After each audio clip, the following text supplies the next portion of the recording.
Hi folks, Canadian Prepper here. So today we're going to be reviewing the Silky Nata chopper. So let's get to it. Don't forget to click the bell icon next to the subscription button to be notified when new videos are posted. Enjoy the video. Alright, so you guys have seen me reviewed my go-to chopper, which is the Ontario SP8 machete.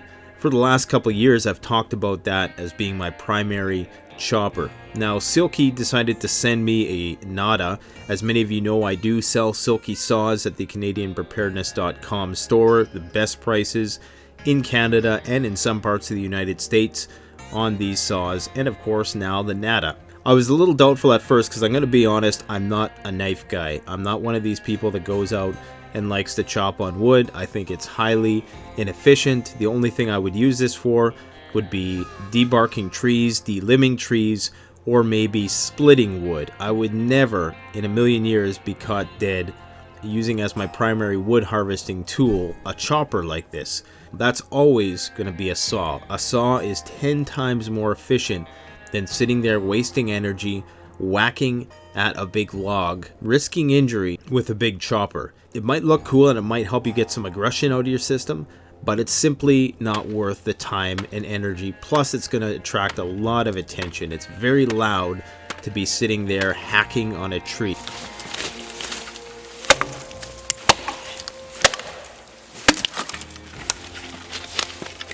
However, this is a very essential tool for delimbing the larger logs that you're going to use your saw on, debarking if you wanted to do any sort of bushcraft carpentry, and of course splitting the large logs that you harvest with your saw.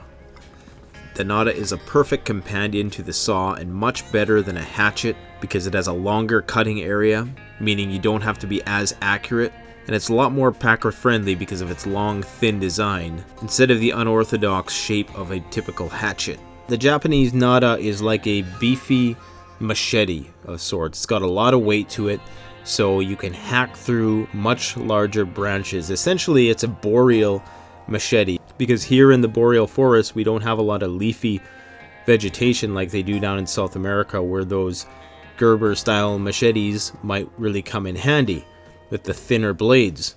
Like any Silky product, it's razor sharp out of the box, and you're probably not going to have to sharpen it for a while. It's got SK4 high carbon steel. It comes with an excellent sheath. I really do like the sheath. Perhaps it has a little bit more character than it needs to, but I like the fact that it's easy access, and it also has that pleather strap as well, so that if you are moving around, it's not going to fly out of there. But with a tool like this, when I'm walking around in the bush, I like my easy access items. I don't want to have to, open a few buttons. Like the Ontario machete has a beautiful sheath to it. It's 100% genuine leather. However, I don't like the fact that it takes so long to open and it takes so long to put the device away. The thing is, you want to use this hatchet in conjunction with your saw. When I'm walking through the woods looking for wood, I have the saw in one hand and I have this thing in the other. The reason for that is you're delimbing with this thing and you're chopping some of the smaller stuff, which would be less efficient if you were to cut it with a saw. So for the smaller stuff, yeah, it's more efficient in terms of energy expenditure to hack it. But when the log gets too big, where it's going to take more than 2 or 3 whacks, that's when you just bust out the saw, because the saw is going to be much easier, going to use much less energy. Now, I'm not going to lie, it does weigh a significant amount. I believe it's about 650 grams, or close to 2 pounds anyways. So it might feel like a lot depending on what kind of belt you have and the pants you're wearing, but I never really had too much of a problem, and I was wearing it on my belt all day, both of these items, the Zubat and the hatchet.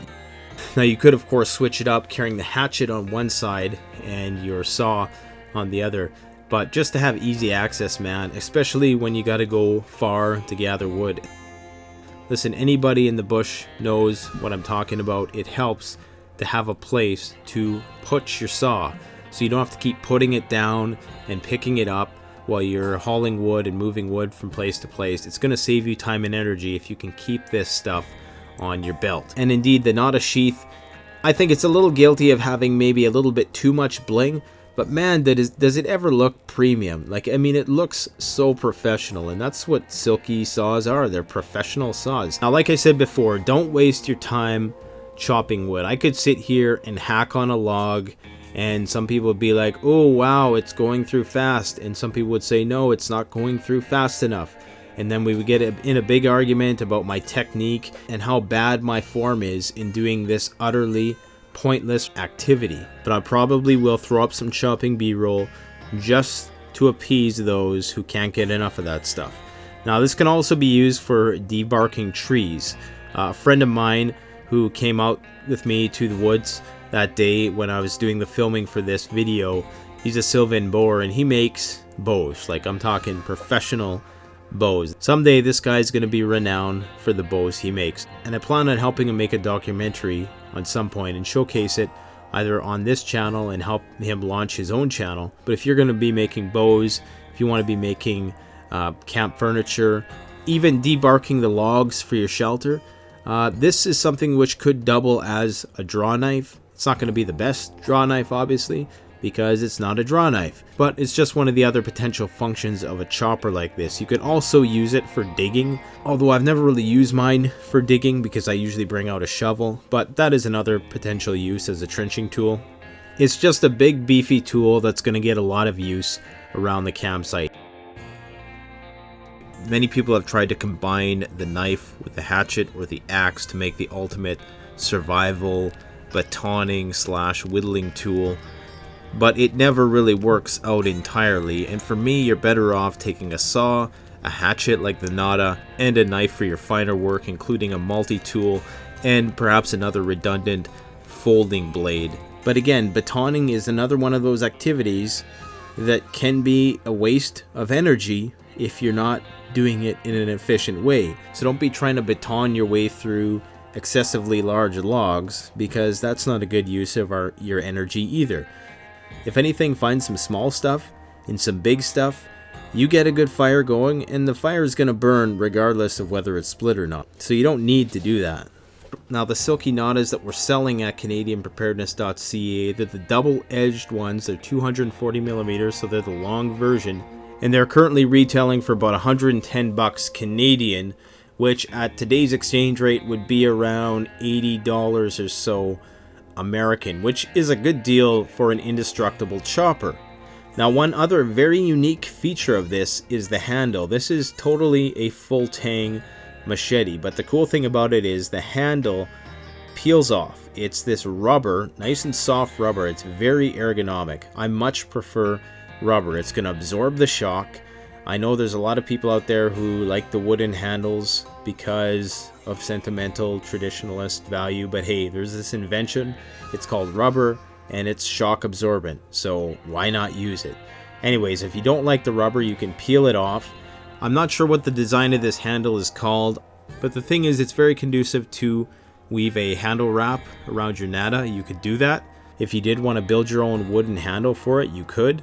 And the lightweight rubber in combination with the flat blunt end makes for a very well-balanced blade when it comes to chopping. The Ontario machete has a lot of its weight in the handle, so even though it weighs slightly more, the weight is not distributed properly. But believe it or not, the rubber handle is one of the things that most people give positive reviews about with this blade. You can chop with it all day and not feel any strain in your hands. Alright, so many people have asked me how the Ontario SP8 stacks up against the Silky Nata, and I'm going to give it to you in a nutshell. Basically, they're both very formidable tools. Now, the advantages of the Ontario SP8 is that it's a slightly thicker blade, meaning that in theory it should be a better wood splitter. And it also has a sharpened chisel point that the Silky doesn't have. It has a K-bar-like handle to it. It also has that useless serrated spine on the back, which I'm not really going to use for a whole heck of a lot. Now, I prefer the Silky Nata because it has a longer cutting area, as you can see here. Also, the handle shape is a bit more ergonomic. This longer handle actually makes for better chopping. It's just a larger surface area for you to grip. Both are double-edged. They have an equivalent cutting power The Ontario is made of 1095 high carbon steel. It's a little bit shorter and a bit more packable, and the Ontario machete is slightly cheaper at around $85 Canadian compared to the Silky Nata, which is going to be going for between 100 and 110 Canadian. I do price match on my website, so if you find a price that's cheaper in Canada or the United States, I will match that price. In terms of the sheaths, the traditionalists out there will appreciate the Ontario SP8 machete sheath, as it contains some genuine leather, and it's like this 4-button clasp system. I don't like it because it means that you have to do a lot to get the hatchet out. I much prefer the Nata's simple design where you pull it out and it's held in there with tension and one loop. That's it, end of story. The Ontario machete's sheath is going to appeal to people who like to play bushcraft, but not to people who like to get things done. So there you have it. I think the Nata is a more useful tool. I'm going to be selling these on the website. I'm also going to be selling just the blade minus the rubber, and you're going to save about 30 bucks if you just want the blade, but bear in mind you don't get the sheath with that. So if you're somebody who wants to make this a project, you want to make your own paracord wrap, or you want to make your own handle, and you want to design your own sheath for the Nata, then message me and I can sell you one of those. I don't have it listed on the site yet. I may, it depends on how much interest I get. Don't forget to like, comment, subscribe, and go check out CanadianPreparedness.com for all of your Silky product needs. Thanks for watching Canadian Prepper Out.